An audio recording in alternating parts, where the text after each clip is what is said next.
हरियाणा और महाराष्ट्र दोनों ही राज्यों में सरकार बने अभी बहुत ज्यादा समय नहीं हुआ है। हरियाणा में 4 महीने तो महाराष्ट्र में 2 महीने ही हुए हैं। अब हरियाणा में तो बीजेपी अकेले बहुमत में है, लेकिन महाराष्ट्र में उसे बहुमत के लिए सहयोगियों की मदद की जरूरत पड़ी है। लेकिन कुछ ही महीने के शासन में ही ये दोनों ही सरकार अब संकट में दिखाई दे रही हैं।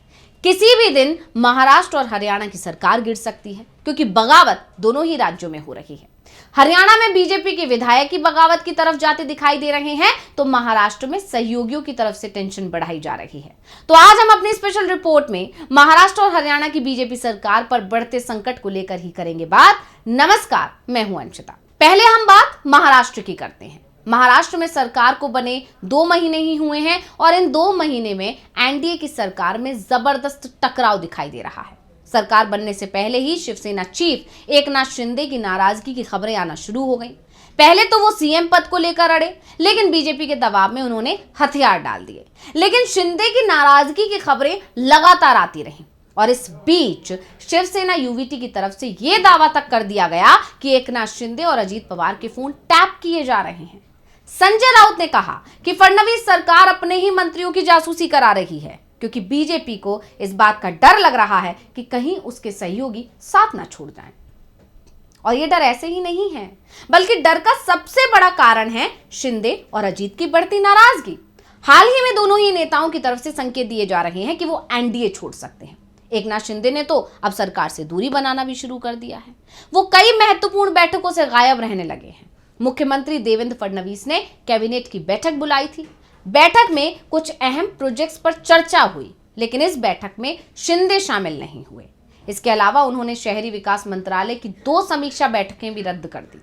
इससे पहले भी जब फडणवीस ने कैबिनेट की बैठक बुलाई थी तो उसमें शिंदे शामिल नहीं हुए थे। सीएम फडणवीस की बैठकों से शिंदे की दूरी से साफ संकेत मिल रहे हैं कि शिंदे अब सरकार में नहीं रहना चाहते हैं। दरअसल शिंदे की जो नाराजगी है वो अचानक ही सामने नहीं आई है, वो लगातार धीरे धीरे बढ़ती जा रही है। पहले सीएम की कुर्सी छीनी गई, फिर गृह मंत्रालय भी नहीं दिया गया, शिवसेना के दूसरे मंत्रियों को भी पसंद के मंत्रालय नहीं दिए गए और अब पालक मंत्रियों के मामले में भी उनकी नाराजगी बढ़ती जा रही है। अभी शिंदे की नाराजगी की वजह पालक मंत्रियों का मामला ही माना जा रहा है और बात इस्तीफे तक पहुंचती दिखाई दे रही है।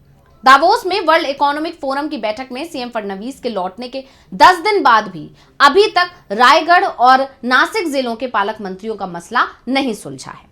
रायगढ़ में एनसीपी की अदिति तटकरे को पालक मंत्री बनाया गया था। नासिक में बीजेपी के गिरीश महाजन को यह जिम्मेदारी मिली थी, लेकिन शिवसेना के विरोध के बाद सीएम ने दावोस से ही इन नियुक्तियों को रद्द कर दिया था। शिवसेना इन दोनों जिलों में अपना पालक मंत्री चाहती है। इसके लिए पार्टी के नेता भरत गोगावले और दादा भुसे रेस में बताए जा रहे हैं, लेकिन फडणवीस की तरफ से इस बारे में अभी तक कोई फैसला नहीं लिया गया है।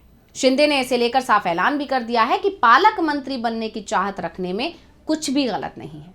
पालक मंत्रियों के मामले को लेकर यह कहा जा रहा है कि फडणवीस ने अजीत पवार को शिंदे के खिलाफ खड़ा करने की कोशिश की है, जिसमें वो फिलहाल सफल भी नहीं दिख रहे हैं। लेकिन अब कहा जा रहा है कि शिंदे ने अपना रुख कड़ा कर लिया है और वो सरकार छोड़ने की तैयारी कर रहे हैं। अब शिंदे अगर इस्तीफा दे भी देते हैं तो भी वो बीजेपी की सरकार से समर्थन इतनी जल्दी तो वापस नहीं लेंगे, बल्कि इंतजार अजीत पवार का करेंगे। अगर अजीत पवार की घर वापसी हो जाती है, यानी शरद पवार और अजीत पवार की पार्टी का विलय हो जाता है, दोनों हाथ मिला लेते हैं और एनसीपी पहले वाली स्थिति में यानी इंडिया गठबंधन में लौट जाती है, तो फिर एकनाथ शिंदे भी एनडीए छोड़ने में देरी नहीं करेंगे। यानी महाराष्ट्र में सरकार बने 2 महीने ही हुए हैं कि इसमें पड़ी दरार अब खुलकर सामने आ गई है। कभी भी फडणवीस सरकार के साथ खेल हो सकता है और सिर्फ फडणवीस सरकार ही मुश्किल में नहीं दिख रही है। महाराष्ट्र में बीजेपी और उसके गठबंधन सहयोगियों को चुनाव में बड़ी जीत मिली थी।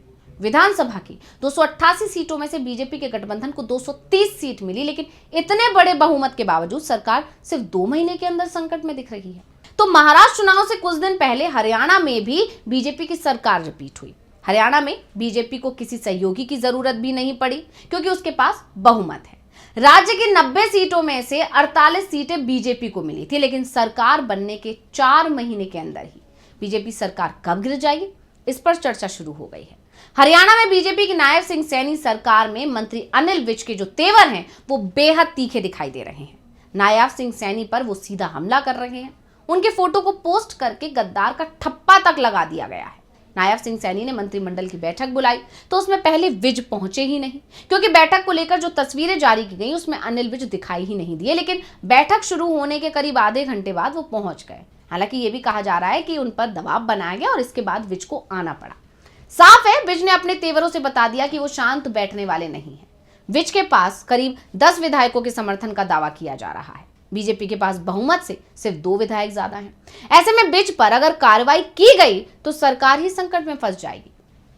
इसलिए विज को मनाने की कोशिशें अब तेज हो गई हैं। एक तरफ विज सीएम नायब सिंह सैनी पर तीखा हमला कर रहे हैं तो दूसरी तरफ नायब सिंह सैनी विज के खिलाफ बोलने से बचते दिखाई दे रहे हैं।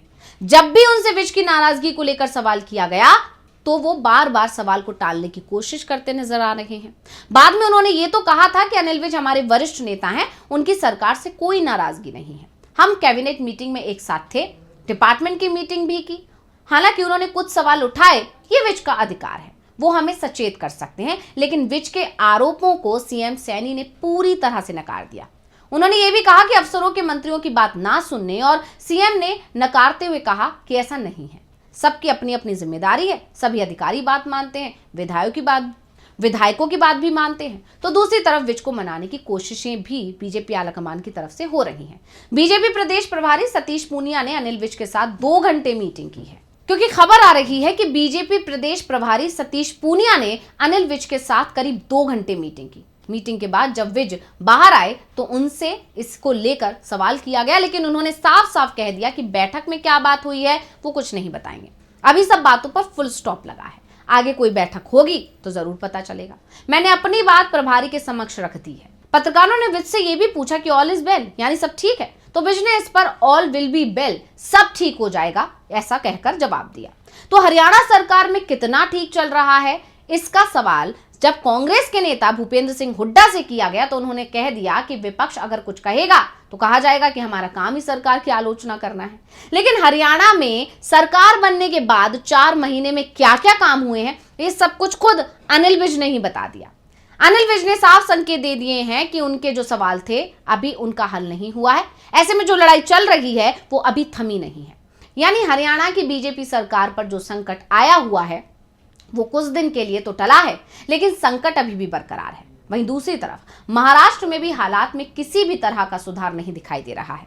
अब शिंदे की नाराजगी बरकरार है और अब तो यहां तक भी कहा जा रहा है कि अजीत पवार भी फडणवीस सरकार से खुश नहीं है। अब अगर शिंदे और अजीत पवार दोनों ही सरकार से हट जाते हैं तो देवेंद्र फडणवीस की सरकार के सामने एक बड़ा संकट खड़ा हो जाएगा। वैसे भी जिस दिन से महाराष्ट्र में महायुति की सरकार बनी है तभी से इस सरकार में टकराव चल रहा है।